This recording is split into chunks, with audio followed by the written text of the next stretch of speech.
Hi everyone, start करते हैं national income का 4th चैप्टर। और इस चैप्टर का नाम है measurement of national income. Basically इससे पहले हमने 3 चैप्टर्स कंप्लीट करे हैं इस यूनिट के, जिसमें हमने सर्कुलर फ्लो पढ़ा पहले चैप्टर में। सेकंड में आपने पढ़ा डिफरेंट कॉन्सेप्ट्स जो आपके यूज़ होते हैं नेशनल इनकम में। डोमेस्टिक टेरिटरी क्या होता है, नॉर्मल रेजिडेंट क्या होता है, सिटीजनशिप क्या होता है, final goods, intermediate goods, transfer income, factor income. तो इस तरह के हमने बहुत सारे कॉन्सेप्ट्स पढ़े। ठीक है, 3rd चैप्टर फिर हम एग्रीगेट्स पे आए। एग्रीगेट्स में आपने पढ़ा कि अब ग्रॉस से नेट पे कैसे शिफ्ट होते हैं, मार्केट प्राइस से फैक्टर कॉस्ट या फैक्टर कॉस्ट से मार्केट प्राइस कैसे निकालना है, या net factor income from abroad क्या होती है।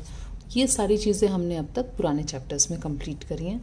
अब वही सारी चीज़ें अब आपकी इस चैप्टर में यूज़ होंगी बेसिकली। ठीक है, सबसे मेन आपको एग्रीगेट्स आना बहुत ज़रूरी है। अगर आपको वो नहीं आता है तो इस चैप्टर को आप नहीं कर पाएंगे। सो बेटर है आप इस चैप्टर को स्टार्ट करने से पहले एग्रीगेट्स ऑफ नेशनल इनकम अच्छे से क्लियर कर लें कॉन्सेप्ट्स। आप मेरी पुरानी वीडियो में जा सकते हैं। ठीक है, तो आज हम करते हैं measurement of national income start. अब बेसिकली जो नेशनल इनकम है हमें जो निकालनी है वो क्या होती है। पहली चीज़ तो नेशनल इनकम अगर हम निकालते हैं तो हम बोलेंगे NNPFC, नेट। ये आपका होता है net national product at factor cost. ठीक है, तो पहली चीज़ तो नेशनल इनकम का अगर एग्रीगेट बोला जाए क्या होता है, वो net national income eight factor cost. Clear. अब जो इनकम होती है एक इकोनॉमी में, जो हमारे इनकम है वो बेसिकली कहाँ से आती है। तो सबसे पहले आप देखो कि एक इकोनॉमी के अंदर प्रोडक्शन होता है। जितना प्रोडक्शन है इकोनॉमी में, हम ये मानते हैं वो प्रोडक्शन जो है उससे जो इनकम जनरेट हुई है वही पैसा ट्रांसफ़र हुआ है फैक्टर ऑफ प्रोडक्ट सर्विसेज जो प्रोवाइड करते हैं। एक फॉर्म को जो सर्विस प्रोवाइड करते हैं उन्हें बोला जाता है फैक्टर ऑफ प्रोडक्शन। तो जो प्रोडक्शन हुआ उससे जो पैसा आया वो उन लोगों में बटा, ठीक है, जिन्होंने सर्विसेज प्रोवाइड की। तो प्रोडक्शन हुआ, उससे पैसा आया जिन्होंने सर्विसेज प्रोवाइड की उनके पास, और उनके पास जब पैसा आया जो जिन्होंने सर्विसेज प्रोवाइड की है उन्होंने इस पैसे को दोबारा खर्च किया अपने गुड्स एंड सर्विसेज खरीदने के लिए, अपनी ज़रूरतों को पूरा करने के लिए। तो वो उनका एक्सपेंडिचर हो गया। तो इसी तरह इकोनॉमी में ये तीनों चीज़ें घूमती रहती हैं। प्रोडक्शन हुआ, उससे पैसा आया, वो पैसा खर्च हुआ, वापस फर्म के पास आया। तो यही सब हमने एक सर्कुलर फ्लो में पढ़ा है। तो अगर हम नेशनल इनकम की बात करें तो नेशनल इनकम जो होती है वो भी आपकी इन तीनों तरीके से आप कैलकुलेट कर सकते हैं। तीनों का बराबर ही आपकी नेशनल इनकम कैलकुलेट होगी। या तो आप प्रोडक्शन मेथड यूज़ कर सकते हैं फर्स्ट, जिसको आप बोलते हैं आउटपुट मेथड, या इसका दूसरा नाम है आपका value added method. Clear, value added method. This is your first method. Second जो आपका मेथड होता है उसको बोला जाता है इनकम मेथड। क्लियर।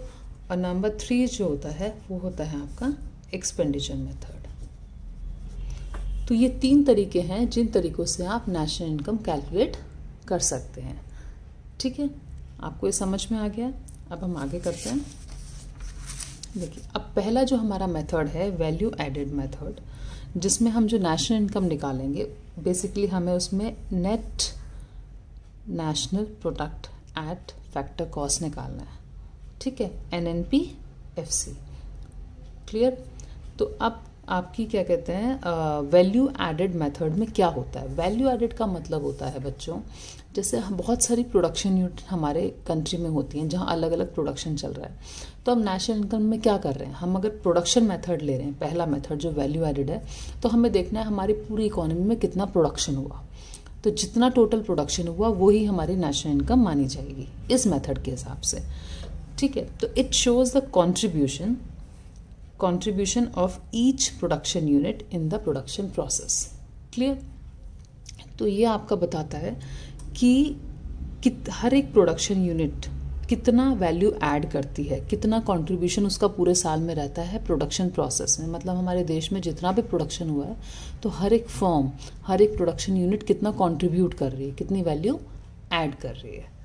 ठीक है, तो ये हमारी वैल्यू एडेड मेथड में होता है। तो अब ये जो मेथड है हमारा वैल्यू एडेड, अब इसमें एक्चुअली क्वेश्चंस आपके बहुत तरह के आते हैं। तो बेसिक सबसे पहले तो आप देखेंगे कि इसके स्टेप्स क्या हैं, इस वैल्यू एडेड मेथड को आप कैसे सॉल्व करते हैं। तो सबसे पहले हम स्टेप्स जानेंगे। तो वैल्यू एडेड को आप VAB बोलते हैं, वैल्यू एडेड, ठीक है। तो इसका स्टेप क्या है, G मीन्स ग्रॉस होगा, जहाँ पे भी G होगा, gross value added at market price. तो क्या करेंगे, हमारी जैसे इकोनॉमी में 3 सेक्टर्स होते हैं, प्राइमरी, सेकेंडरी और टर्शरी।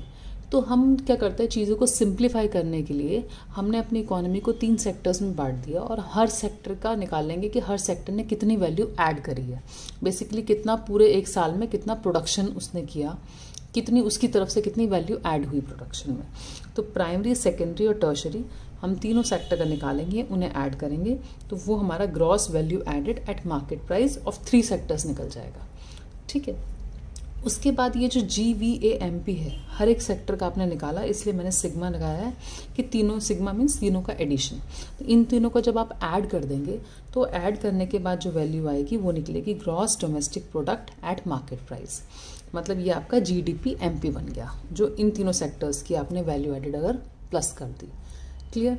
अब ये ऐड होने के बाद क्या करोगे आप, क्योंकि हमें नेशनल इनकम निकालनी है और नेशनल इनकम का एग्रीगेट होता है आपका NNPFC। तो NNPFC निकालने के लिए GDP-MP से NPFC कब निकलेगा, जब आप GDP-MP में से पहले तो डेप्रिसिएशन माइनस करेंगे, क्यों, ग्रॉस से नेट पे जाना है। फिर आप NIT माइनस करेंगे, यानी नेट इनडायरेक्ट टैक्स, क्योंकि हमें MP से FC पे जाना है। और फिर आप करेंगे प्लस NFIA, यानी net factor income from abroad, क्यों, क्योंकि हमें DP यानी डोमेस्टिक प्रोडक्ट से हमें नेशनल प्रोडक्ट पे पहुंचना है, ये चीज़ पे। तो ये आपको जब ये तीनों चीज़ें आप इसमें GDP-MP में सारा कैलकुलेट कर लेंगे, फिर फाइनल जो आपका आंसर आएगा वो NNPFC यानी नेशनल इनकम आ जाएगी आपकी। आई होप आपको क्लियर है। अब ये तो हमने एक स्टेप्स करे, अब इसके अंदर ये तो बहुत मोटा मोटा हो गया कि आप बेसिकली कैसे नेशनल इनकम निकालें। अब इसके हम थोड़ा सा वैल्यू एडेड मेथड निकालते कैसे हैं उसकी क्लैरिटी कर लेते हैं। अब जैसे हमने ये तो क्वेश्चन में पढ़ा कि हमें सारी जो प्रोडक्शन यूनिट्स हैं उनका ग्रॉस वैल्यू एडेड निकालना है, ठीक है, अलग अलग सेक्टर्स का। ये तो ये निकालते कैसे हैं, जो वैल्यू एडेड है वो कैसे निकलेगी। तो GVAMP भी बोल सकते हैं आप इसको, या वैल्यू एडेड बोलते हैं, या gross domestic product at market price, मतलब सारी फॉर्म्स का टोटल जो होगा उसे आप किसी भी नाम से बोल सकते हैं कि उन्होंने कितना वैल्यू ऐड करी। तो कैसे निकलेगा, वैल्यू ऑफ आउटपुट, यानी टोटल पूरे साल में कितना प्रोडक्शन हुआ। पहली चीज़, पूरे साल में कितना प्रोडक्शन हुआ वो होता है वैल्यू ऑफ आउटपुट। उसमें से आप माइनस कर देंगे इंटरमीडिएट कंजम्पशन। इंटरमीडिएट कंजम्पशन जिसको शॉर्ट में हम IC भी बोलते हैं, ये क्या होता है कि भाई किसी भी फॉर्म ने अगर प्रोडक्शन किया, उसके पास सब कुछ तो उसने स्क्रैच से शुरू नहीं किया होगा, उसने एक रॉ मटेरियल लिया होगा, उसमें कुछ चेंजेस करे होंगे, तब उसका फाइनल प्रोडक्ट रेडी हुआ होगा। तो जो उसने रॉ मटेरियल लिया, जो भी सामान उसने कहीं और से उठाया अपनी प्रोडक्शन प्रोसेस को करने के लिए, वो जो सामान लिया है दैट थिंग, जो भी चीज़ है, that will not be added in this. तो इसलिए हम उसको माइनस कर देते हैं, क्योंकि वो उसका वैल्यू एडेड नहीं है, उसने सिर्फ उस रॉ मटेरियल में जो चेंजेस करके नई चीज़ बनाई वो उसका वैल्यू एडेड है, ठीक है। तो टोटल आउटपुट जो बन के आई ये चीज़, उसमें से आप माइनस कर देंगे जो उसने कहीं और से रॉ मटेरियल लिया या कुछ और परचेज किया। मान लो उसको कॉपीज़ बनाने की मैन्युफैक्चरिंग यूनिट है, तो उसने पेपर्स लिए होंगे, तो वो पेपर जो लिया उसका जो अमाउंट था उसको आप माइनस कर देंगे। सिर्फ पेपर बनाने में उसने कितनी वैल्यू ऐड करी, क्या क्या, वो उसका आंसर होगा। क्लियर। तो वैल्यू ऑफ आउटपुट में से माइनस कर देंगे इंटरमीडिएट कंजम्पशन। क्लियर। अब वैल्यू ऑफ आउटपुट क्या होता है, मतलब टोटल प्रोडक्शन, या तो आपको क्वेश्चन में दिया होगा कि टोटल आउटपुट कितना है, तो वो कैसे निकलता है, या तो आपको क्वेश्चन में दिया हुआ है कि इस पूरे साल में सेल्स कितनी हुई, ठीक है।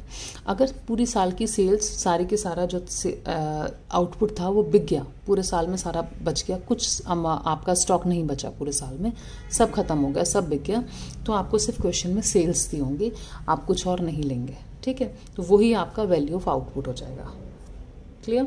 लेकिन अगर क्वेश्चन में दिया हुआ है कि सेल्स के साथ साथ आपको क्लोजिंग और ओपनिंग स्टॉक भी दिया हुआ है, इसका मतलब ये है कि कुछ ऐसा सामान था जो नहीं बिका पूरे साल में, तो उस स्टॉक की वैल्यू को भी आपको मिलाना है, यानी सेल्स जितना बिका सामान प्लस जितना हमारा स्टॉक बच गया है, वो बच गया स्टॉक कैसे निकालेंगे, change in stock, closing minus opening stock. क्योंकि कुछ हमारे पास स्टॉक ऐसा होता है जो हमारे पिछले साल का कंटिन्यू हमारे पास बच के आ गया होता है, वो हमारा ओपनिंग होता है, उसे आप नहीं लेंगे क्योंकि हमें सिर्फ इस साल का निकालना है, आपने कितना वैल्यू ऐड करी। तो आपका वैल्यू ऑफ आउटपुट क्या होगी, टोटल सेल जो पूरे साल में हुई प्लस आप चेंज इन स्टॉक, अगर आपका स्टॉक भी दिया हुआ है, अदरवाइज तो सिर्फ सेल्स आपका आंसर है। क्लियर, तो ये आपकी वैल्यू हुई। कभी कभी क्वेश्चन में क्या होता है, सेल्स भी हमें एग्जैक्टली नहीं दी होती है, तो सेल्स क्या होता है, कितनी क्वांटिटी मल्टीप्लाई कितना प्राइस में बिकी, तो क्वांटिटी इंटू प्राइस कर ले तो आपकी सेल्स निकल जाएगी। ठीक है, तो डिपेंड करता है आपको क्वेश्चन में क्या दिया हुआ है क्या नहीं दिया हुआ, उसके अकॉर्डिंग आप सॉल्व करेंगे। तो मेन वैल्यू एडेड का फॉर्मूला है value of output minus intermediate consumption. Value of output हमने देख लिया, sales plus change in stock आपका है, डिपेंड करता है अगर चेंज इन स्टॉक नहीं दिया तो you will take sales only. Clear, अब हम पढ़ते हैं इंटरमीडिएट कंजम्पशन क्या होता है। इंटरमीडिएट कंजम्पशन है बेटा, जिससे मैंने आपको बताया कि जो भी रॉ मटेरियल आप बाहर से परचेज कर रहे हैं वो आपका इंटरमीडिएट कंजम्पशन है। तो परचेज ऑफ रॉ मटेरियल अगर क्वेश्चन में दिया हुआ है तो आप उसको माइनस कर देंगे। मान लीजिए क्वेश्चन में आपको दिया हुआ है डोमेस्टिक परचेज, यानी आपको डायरेक्टली सिर्फ रॉ मटेरियल परचेज नहीं दे रखा, तो डोमेस्टिक परचेज मतलब जो चीज़ आपने डोमेस्टिक टेरिटरी के अंदर परचेज करी प्लस कुछ सामान अगर आपने बाहर से भी मंगाया है तो वो भी आपका इंटरमीडिएट कंजम्पशन है, तो उसे भी आप ऐड करेंगे, तो ये टोटल आपका इंटरमीडिएट कंजम्पशन है। चाहे आपने अपनी टेरिटरी से मंगाया है चाहे बाहर से मंगाया है, उन सबको ऐड करके that will be your intermediate consumption. And if these two things are not given in the question, सिर्फ परचेज ऑफ रॉ मटेरियल दिया हुआ है तो आप सिर्फ इसी को माइनस कर लेंगे। आई होप आपको क्लियर है।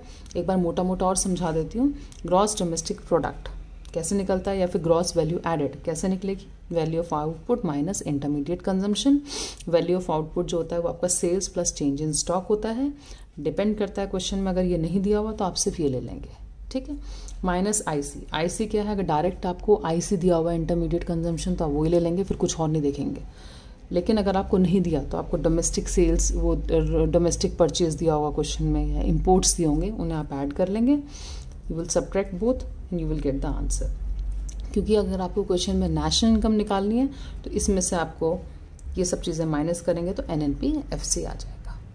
आई होप आपको सारा क्लियर है। अब आगे हम इसके बेस पे मैं आपको 3 क्वेश्चंस कराऊंगी और वो जो 3 क्वेश्चंस हैं दे विल टेक एंटायर, जितना भी आप टाइप के क्वेश्चंस हैं they will cover all the questions. ठीक है, उसके अलावा मुझे नहीं लगता आपको किसी क्वेश्चन में प्रॉब्लम आती है। फिर भी if you find any problem in any questions please comment कर दीजिए मुझे और मैं उनके सॉल्यूशंस देने के लिए आपको ट्राई करूँगी। ओके, अभी हम क्वेश्चन देख लेते हैं। जैसे आपका क्वेश्चन नंबर 1 है, इसमें हमें निकालना क्या है, पहले तो ये net domestic product FC, NDPFC, हमें नेशनल नहीं निकालना है, एनडीपीएफसी, ये ध्यान रखेंगे आप हर चीज़ कि हमें क्या क्या क्वेश्चन में मांगा है। ठीक है, अब दिया क्या है, sales by firm B 100, firm A 500, sales by B to household 350, change in stock of firm A इतना, closing stock of firm B 40, opening stock of firm B इतना, परचेज ऑफ फॉर्म ए इतना, indirect taxes paid by both firms 75, consumption of fixed capital 120 and sales by firm A to be 200। ये मतलब ऐसा question है जिसमें आपके mostly सारी चीज़ें कवर हो गई हैं। अब आप ध्यान से इस क्वेश्चन को देखें हमें कैसे करना है। देखो, सबसे पहले हमें ये देखना है कि हमें जैसे अगर आपका सेक्टर्स का क्वेश्चन आता है कि अलग अलग सेक्टर का आपको इन्फॉर्मेशन दी है तो आप सेक्टर वाइज उनका निकाल लेंगे वैल्यू एडेड और सिर्फ फिर प्लस कर देंगे हर सेक्टर की, तो वो आपकी ग्रॉस वैल्यू एडेड निकल जाएगी। उसके बाद फिर हम इसे सॉल्व करेंगे। लेकिन अगर क्वेश्चन में जैसे सेक्टर्स नहीं दिया हुआ, हमें फॉर्म वाइज दिया हुआ है, तो 2 फॉर्म है, एक फॉर्म ए है और एक फॉर्म बी है इसमें, तो उन दोनों की हम वैल्यू एडेड निकालेंगे कि इसी जिस तरह मैं ये फॉर्म वाला क्वेश्चन करूँगी ऐसे ही अगर कोई आपका सेक्टर का क्वेश्चन आ रहा है तो you will solve that question this way only. ठीक है, तो अब मैंने क्या किया, सबसे पहले मैं निकालती हूँ वैल्यू एडेड बाय फॉर्म ए। मुझे देखना है भाई फॉर्म ए ने कितनी वैल्यू ऐड करी इस पूरे साल में। तो वैल्यू एडेड मेरी कैसे निकलेगी, आपको पता है वैल्यू एडेड क्या होती है, value of output minus intermediate consumption, ये होता है फॉर्मूला। और वैल्यू ऑफ आउटपुट क्या होती है आपकी, आप सेल्स लेते हैं प्लस चेंज इन स्टॉक अगर दिया हुआ है क्वेश्चन में, और माइनस आईसी तो है, ये मेरा वैल्यू ऑफ आउटपुट ये होता है। अब मेरी सेल्स कितनी है, आप देखोगे सेल्स बाय फॉर्म बी, ये तो बी की है, सेल्स बाय फॉर्म ए कितनी है 500। और अगर सिर्फ सेल्स दी हुई है फॉर्म में, अब कुछ और की ज़रूरत ही नहीं है मुझे, क्योंकि टोटल सेल्स मुझे क्वेश्चन में दी हुई है। अगर मुझे स्पेसिफाई किया होता कि फॉर्म ए ने यहाँ पे दिया या यहाँ पे दिया, तो उन सब सेल्स को मैं टोटल को ऐड कर देती, लेकिन ऐसा इस क्वेश्चन में कुछ भी नहीं है। तो मैंने सबसे पहले किया सेल्स ले ली फॉर्म ए की, ठीक है, plus change in stock. Change in stock of firm A direct मुझे चेंज इन स्टॉक दिया हुआ है, तो मैंने क्या किया, इसको 20 को ऐड कर लिया, तो ये मेरी टोटल वैल्यू ऑफ आउटपुट निकल गई। Clear, value of output. इसमें से आईसी मुझे माइनस करना है, तो इंटरमीडिएट कंजम्पशन मुझे दिया हुआ है, मैं निकाल देखूंगी क्या है। परचेज बाय फॉर्म ए, यानी फॉर्म ए ने जो परचेज किया, ठीक है, तो जो चीज़ परचेज करी वो हमारा इंटरमीडिएट कंजम्पशन है, यानी उसने रॉ मटेरियल परचेज किया होगा, जो भी उसने कहीं और से खरीदा उसे आप माइनस कर देंगे, क्योंकि ये उसकी वैल्यू एडेड नहीं है, वो किसी और का बनी हुई चीज़ थी जो उसने खरीदी, तो उसको हम सब्ट्रैक्ट कर देते हैं। तो इसको अगर आप पूरे को सॉल्व करेंगे, यू विल गेट 200। ये सारी वैल्यूज़ करोड्स में, तो आपका आंसर आ गया 200 करोड़। ये वैल्यू एडेड बाय फॉर्म ए है। अब मैं निकालूंगी, सबसे पहले ये निकाल दिया, सेकंड मुझे निकालना है value added by firm B. Clear, तो सेम इसका है, इसका भी मुझे value of output minus IC. Value of output क्या होती है मेरी, sales plus change in stock, ठीक है, माइनस आईसी। अब सेल्स कितनी है फॉर्म बी की, आप देखेंगे sales by firm B to government. अब मुझे क्वेश्चन में सिर्फ सेल और बाय फॉर्म बी नहीं दिया हुआ, मुझे दिया हुआ उसने गवर्नमेंट की तरफ कितनी सेल करी है 100, ठीक है, तो उसकी 100 तो गवर्नमेंट की तरफ सेल हो गई, प्लस और भी कुछ दिया होगा क्वेश्चन में, sale by firm B to household, households को भी कुछ सेल करी, यानी ये भी उसकी सेल हो गई, ठीक है। तो मुझे अलग अलग करके सेल दी हुई है, और कोई सेल है नहीं, तो ठीक है, टोटल सेल्स इतनी हो गई। अब स्टॉक देख लेते हैं। चेंज इन स्टॉक क्या होता है, क्लोजिंग माइनस ओपनिंग, तो इसमें मुझे चेंज इन स्टॉक अलग अलग करके दिया हुआ है, यानी क्लोजिंग कितना है उसका 40 माइनस ओपनिंग 30, ठीक है। चेंज इन स्टॉक कैसे निकलता है, closing stock minus opening stock, तो इसमें मुझे निकालना पड़ा, ठीक है। तो ये मेरे वैल्यू ऑफ आउटपुट निकल गई क्वेश्चन में, ठीक है। अब मैं क्या करूँगी, माइनस आईसी। आईसी मेरा क्या है, इंटरमीडिएट कंजम्पशन। अब इंटरमीडिएट कंजम्पशन मतलब sales by firm A to B, यानी ए ने कुछ बी को बेचा था, यानी वो बी की परचेज हुई, तो यानी उसकी परचेज कहाँ पे आएगी, इस यहाँ लिख लेंगे। तो आपको इस तरह क्वेश्चन में ढूंढना है कि क्या चीज़ आपको दी हुई है क्या नहीं दी हुई है। तो बस अब आप इसको सॉल्व कर लें, ये आपका आ जाएगा 450, क्लियर, ये आ गया 10 माइनस 200, 460 माइनस 200, और ये आ गया हमारा 260 करोड़। ये फॉर्म बी की वैल्यू एडेड है, क्लियर। तो हमने अब फॉर्म ए और बी दोनों की वैल्यू एडेड निकल गई, तो वो क्या होता है, अगर हम दोनों का ऐड कर लें तो हमारी ग्रॉस वैल्यू एडेड निकल जाएगी, तो जिसको आप ये भी बोल सकते हैं कि जीडीपी एमपी बोल दें, चाहे gross value added at MP. तो फॉर्म ए का प्लस फॉर्म बी का, फॉर्म ए का कितना था 200 दोनों का, फॉर्म बी का था 260, और ये मेरा आ गया 460 करोड़ दोनों के, जीडीपी एमपी आ गया। अब क्योंकि मुझे क्वेश्चन में एनडीपी एफसी निकालना है और मेरे पास है क्या अभी अवेलेबल, जीडीपी एमपी, तो मुझे क्या करना है, जी से एन पे जाने के लिए I need to subtract depreciation, ठीक है। डीपी का तो डीपी है, डोमेस्टिक है, तो मुझे कुछ और नहीं करना, बट एमपी से एफसी जाने के लिए I need to subtract NIT, clear. तो अब मैं क्या करूँगी, 460 आ गया यहाँ पे, माइनस डेप्रिसिएशन कितना है मेरा, कंजम्पशन ऑफ फिक्स कैपिटल जो होता है वो डेप्रिसिएशन होता है, तो माइनस 120, और मेरा यहाँ पे क्वेश्चन में दिया हुआ है एनआईटी, एनआईटी कितना है मेरा वो मुझे निकालना पड़ेगा इसमें, तो 75 मुझे दिया हुआ है, सब्सिडीज कुछ नहीं दी हुई है। एनआईटी क्या होता है, इनडायरेक्ट टैक्स माइनस आपका सब्सिडीज, तो वो नहीं दी हुई है, तो वो 0 होंगी। इसको हम सॉल्व कर लेंगे क्वेश्चन को, तो इट विल बी 260 ये 60 है माइनस 75, 65 आपका यहाँ पे 75 सॉरी, तो आपकी वैल्यू आ जाएगी 265 crore. This will be your NDP-FC। I hope आपको ये क्वेश्चन क्लियर हो गया है। नेक्स्ट क्वेश्चन पे चले जाते हैं। ओके बच्चों, अभी हम क्वेश्चन नंबर 2 देखते हैं। इसमें क्या है, आपको निकालना है net value added at MP। ठीक है, net value added at MP। तो इसके लिए अब हमें क्या क्या दिया हुआ है, सेल्स दी है, क्लोजिंग स्टॉक, ओपनिंग स्टॉक दिया हुआ है, indirect taxes, depreciation, intermediate consumption, purchase of raw material and rent. तो क्या करेंगे हम नेट वैल्यू एडेड निकालने के लिए, net value added means NVA-MP मुझे क्वेश्चन में फाइंड आउट करना है। ठीक है, अब मैं क्या निकालूंगी, पहले gross value added at MP निकाल लेती हूँ। क्लियर, तो वो क्या होती है हमारी, value of output minus intermediate consumption. Value of output क्या होता है मेरा, sales plus change in stock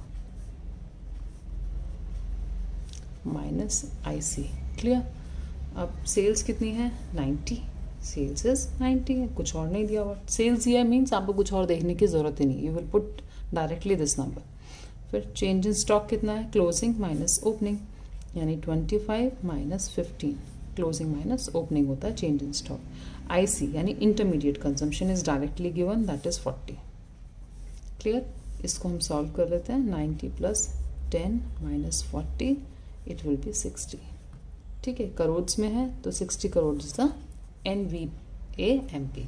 अब क्योंकि मुझे gross value added at market price पता है, मुझे निकालना है नेट वैल्यू एडेड, तो मैं क्या करूँगी, NVA-MP निकालने के लिए GVA-MP में से I will subtract depreciation. Clear, मुझे सिर्फ ये माइनस करना है तो मेरा आंसर आ जाएगा। तो 60 मेरा आंसर है। अभी डेप्रिसिएशन कितना दिया हुआ है क्वेश्चन में, इज 20, तो value will be 40 crore. This will be my answer. Clear. अच्छा, एक चीज़ आप ध्यान रखेंगे क्वेश्चन में, आप देखोगे यहाँ पे इंटरमीडिएट कंजम्पशन था, मैंने IC की जगह ये ले लिया। मुझे परचेज ऑफ रॉ मटेरियल भी दिया हुआ था, बट अगर मुझे इंटरमीडिएट कंजम्पशन डायरेक्टली क्वेश्चन में दिया हुआ है तो मुझे कुछ और देखने की ज़रूरत ही नहीं है क्वेश्चन में। ठीक है, तो सिर्फ मैंने डायरेक्टली 40 लिया, मैंने 15 को देखा ही नहीं।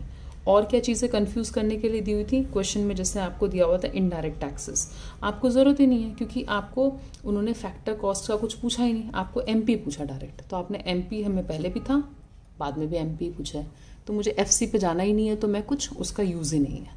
ठीक है, तो आपको सिर्फ जो क्वेश्चन में निकालना है और जो दिया हुआ है उन दोनों को आपस में देख के सॉल्व करना है क्वेश्चन। एक्स्ट्रा बहुत कुछ दिया होगा, वो सब आप पे ध्यान रखना है कि सबको चीज़ों को यूज़ नहीं करना है क्वेश्चन के अंदर।